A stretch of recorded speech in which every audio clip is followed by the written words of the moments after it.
Everyone, কেমন আছেন সবাই? আশা করছি সবাই ভালো আছেন। ব্যাডমিন্টন ম্যাচ শেষ করে আসলাম, একটা তেলের পাম্পে আসছি আর কি গ্যাস নেবার জন্য। তো ভাবলাম এখানেও আপনাদের জন্য আসলে একটা তথ্য শেয়ার করাই যায়, আমি আপনাদেরকে দেখাচ্ছি। ঢাকার মধ্যে, ঢাকার মহাখালী বনানী এরিয়ার মধ্যে মোটামুটি কোন পাম্পে তুলনামূলকভাবে ভালো গ্যাস বা কোয়ালিটি কোয়ান্টিটি পাওয়া যায় সেটা দেখাবো। আজকে শুক্রবার দেখে হয়তো বা গ্যাস পাম্পে তেমন একটা সিরিয়াল নেই, বিশেষ করে এই পাম্পে তো সিরিয়াল পাওয়াই যায় না সাধারণত, সবসময় আমার প্রচুর ভিড় থাকে। তো চলেন আপনাদের সাথে এই পাম্পটা একটু পরিচয়। এখানে যে দেখতে পাচ্ছেন যে লেখা হচ্ছে এবিএন সিএনজি রিফুয়েলিং স্টেশন, এটা রসুলবাগ মহাখালীর মধ্যে পড়েছে। আর সামনে আবার একটা আছে আপনার রয়্যাল পাম্প। তো এই পাম্পগুলো কিন্তু তুলনামূলকভাবে বেশ, এবং এই পাম্পটাতে বিশেষ করে এখানের যে কয়েকটি গ্যাস পাম্প আছে হিসাব করলে এই কয়েকটি গ্যাস পাম্পের মধ্যে এটার প্রেশার সবসময়, মানে যখন গ্যাস থাকে মোটামুটি বেশ ভালোই থাকে, বেশ ভালো মাইলেজ পাওয়া যায়। এবং তুলনামূলকভাবে এখানে কিন্তু দেখা যাচ্ছে গ্যাসের নজেলও আমি এখানে দেখতে পাচ্ছি দুইটা, হ্যাঁ এখানে একটা তিনটা নজেল দিয়ে বোধহয় দেয় আর কি। আমি সচরাচর এটার মধ্যে ঢুকতে পারি না, কারণ এটাতে সিরিয়াল থাকে না আমার বাসা আশেপাশে হলেও। তো সামনে যে পাম্পটা দেখতে পাচ্ছেন রয়্যাল, এই রয়্যালের মধ্যেও গ্যাস পাওয়া যায়, তবে এটাতে প্রেশার কিছুটা কম থাকে, বেশ কমই থাকে। এর সামনে আছে হচ্ছে আপনার ঈসা গার্ডেন সিএনজি স্টেশন।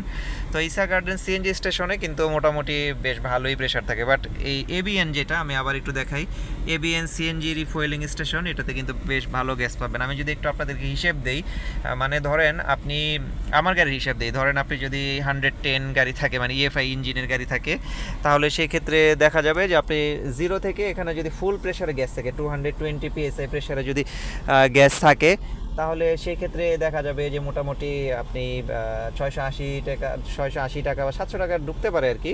আপনার যদি এটা ঢুকে যায় তাহলে মোটামুটি ভালো মাইলেজ পাবেন, 120 130।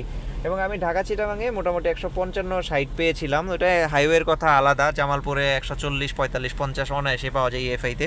আর যাদের ভিভিটি ইঞ্জিনের গাড়িগুলো, যেমন এই যে সিভিটি গিয়ারবক্সের এক্সিও আছে, আপনার যে এক্স করোলা, আবার নোহা, বা এখানের আচ্ছা আমার পিছনে আরেকটি এফের গাড়ি, তো এই গাড়িগুলোতে কিন্তু আপনি আবার মাইলেজ আরও বেশি পাবেন, কারণ ওইগুলোতে ফুয়েল ইকোনমি সিস্টেমগুলো বেশ ভালো এবং ইঞ্জিনগুলো বেশ রিফাইন্ড।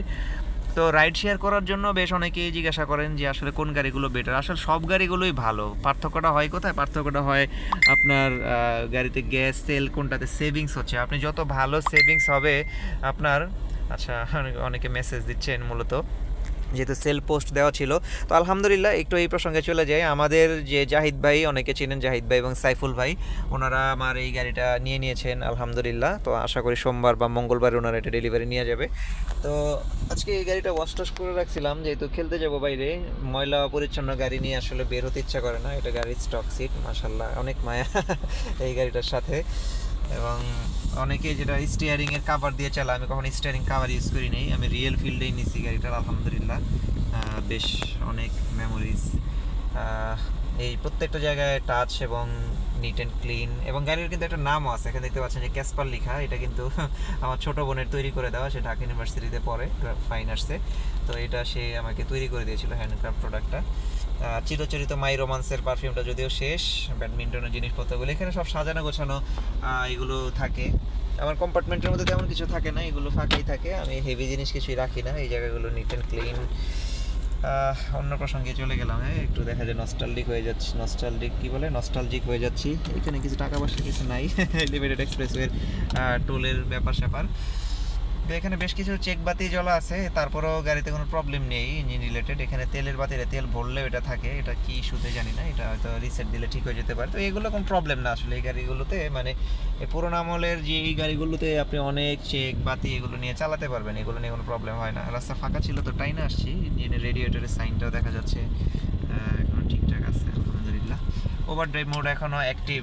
অনেক গাড়ি দেখেছি আপনার 100 বা 110 যে গাড়িগুলোর মধ্যে ওভারড্রাইভ মোড কিন্তু অ্যাক্টিভ থাকে না, ওকে থাকে না। আলহামদুলিল্লাহ আমার গাড়িতে অ্যাক্টিভ।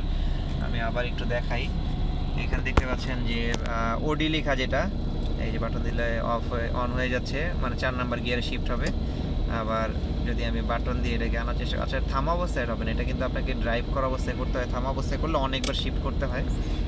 হ্যান্ড ব্রেক অ্যাক্টিভ আলহামদুলিল্লাহ। তো এখানে নজেলের কাছে চলে আসে, তো যেটা বলছিলাম গাড়িটার সাথে তো আসলে অনেক স্মৃতি, এই প্রত্যেকটা জায়গা আসলে আমার টাচ। এখানে নিট অ্যান্ড ক্লিন, হাত দিয়ে আসলে কেউ বলতে পারবে না গাড়িতে উঠে যাবে ধুলা পাইছে এরকম, এগুলো সব চকচকে করে রাখা। এই গাড়ির সিট কাভারটাই বলতে গেলে 4 বছর ধরে 5 বছর ধরে আমার কাছে। আচ্ছা, গ্যাস পাম্পের টপিকে যাই। গ্যাস পাম্পের টপিকটা হচ্ছে, আপনারা যদি এই পাম্পের সিরিয়ালটা পান তাহলে আলহামদুলিল্লাহ আপনাদের জন্য বেশ ভালো। এসি বেশ ভালো পারফরমেন্স দিচ্ছে। ঠান্ডা লাগতেছে, একটু এসি একটু কমাই দিই, ঠান্ডা একটু বেশিই লাগতেছে। তো যেটা বলছিলাম, তো আর না পারতে ঈসা গার্ডেন নিতে পারেন। ঈসা গার্ডেনগুলোতে একটু সিরিয়াল, তো যেহেতু সন্ধ্যা 6টা থেকে 8টা পর্যন্ত গ্যাস পাম্পগুলো অফ থাকে, তো সেই ক্ষেত্রে আপনাকে সন্ধ্যা 6টা থেকে 9টা পর্যন্ত অফ থাকে, এর আগে আপনাকে আসতে হবে। তো গ্যাস সংকট ছিল বেশ কিছুদিন, তো যার ফলে দেখা গেছে কিন্তু গ্যাস নিতে পারেনি অনেকে। এখন 2-1 দিন যাবত আবার দেখতেছে গ্যাসের সংকটটা নাই, মোটামুটি পাম্পে ঢুকলে পাওয়া যাচ্ছে।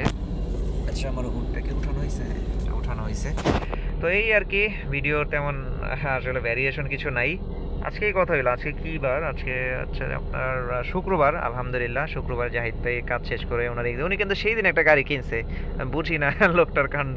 তবে সবচেয়ে চমৎকার ব্যাপার, উনি আসলে অনেক আগেই বলে রাখছিলেন গাড়িটার ব্যাপারে। আরেকটা বিষয় হচ্ছে, মানে খুব আনন্দের একটা বিষয় হচ্ছে কি, এই গাড়িটা উনি ওনার মাকে গিফট করবে। আমার গাড়িতে ডেন্ট পেইন্টের অনেক কাজ আছে, আমি এগুলো চেষ্টা করব যে সর্বোচ্চ এফোর্ট দিয়ে যতটা সুন্দরভাবে আমার পরিচিত গ্যারেজ বা যারা আছে এফোর্ট দেয়, আমার গাড়িকে যেভাবে সাপোর্ট দিয়ে গেছে এইভাবে যেন তাকে কাজ করে দেয়, এটা আমি ইনশাল্লাহ চেষ্টা করব। যেহেতু ওনার মাকে গিফট করবে, তো গাড়িটা যতটা সুন্দর নিট অ্যান্ড ক্লিনভাবে দেওয়া আমার কাছে মনে হচ্ছে আসলে দায়িত্বের একটা পর্যায়ে পড়ে গেছে। তো জাহিদ ভাই আসলে সাইফুল ভাই, জাহিদ ভাই দুজনই খুবই আসলে আন্তরিক মানুষ। আজকে ওনাদের কলেজ বা ইউনিভার্সিটির একজন প্রিন্সিপাল সাহেবকে নিয়ে আসছিলেন, উনিও গাড়িটা দেখে পছন্দ করলেন। তো যাক, সেটা অন্য প্রসঙ্গ। তো এখন গ্যাসটা নিয়ে বাসায় যাব, এইটাই হয়তো বা শেষ গ্যাস রিফিল করা কিনা আমি জানি না। এরপর হয়তো বা শেষ গ্যাস রিফিলটা আসলে এখানে হইলো। আমি সবসময় এই ঈসা গার্ডেন থেকে নিতাম, আজকে দেখলাম এটা যেহেতু ফাঁকা আছে, তো সেই ক্ষেত্রে এই পাম্পের মধ্যেই মূলত ঢুকে গেছি আর কি। তো চলেন যাই, খেলে আসছি, টায়ার্ডও লাগতেছে, গাড়িটা কাদা কাদা লেগে গেছে। চেষ্টা করবো গাড়িটা ওয়াশ করে আবার রাখার, ময়লা একদম অপছন্দ লাগে।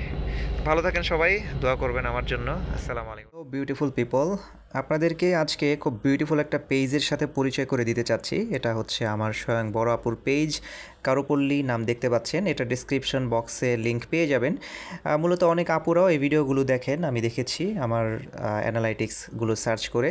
তো তারা দেখা যাচ্ছে অনলাইন থেকে এগুলো কেনাকাটা করতে পারেন, সম্পূর্ণই দেশীয় হ্যান্ডমেড হ্যান্ডক্রাফট প্রোডাক্ট। আর এছাড়া অনেক ড্রাইভার বা আমাদের মতো যারা আছেন দেশের এই প্রান্তে সেই প্রান্তে আমরা ড্রাইভ করতে থাকি, বাট বাসায় মা বোন ওয়াইফদের জন্য কেনাকাটার সুযোগ পাই না। চাইলে কিন্তু আমরা এখান থেকে অনলাইনের মাধ্যমে অর্ডার করে পছন্দসই প্রোডাক্ট কিন্তু নিয়ে নিতে পারি। খুবই চমৎকার প্রিমিয়াম কোয়ালিটি এবং খুবই বাজেট ফ্রেন্ডলি। ডেসক্রিপশন বক্সে লিঙ্ক দেওয়া আছে, চাইলে দেখে নিতে পারেন। ধন্যবাদ।